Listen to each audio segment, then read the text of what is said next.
Hello, my name is Andrea Blanco Pérez.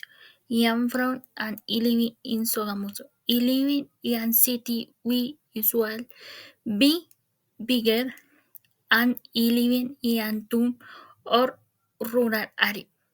In city there they be by man people and more places to visit like to and a restaurant open they I insiste is on going to be more than in current city I intin 11 and be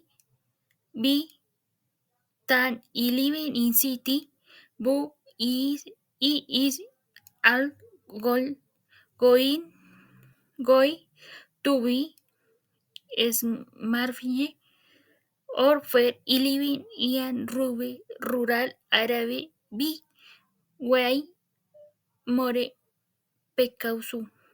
Me cause taribi bei more nature and fair cars. I prefer to live in town, in city or town.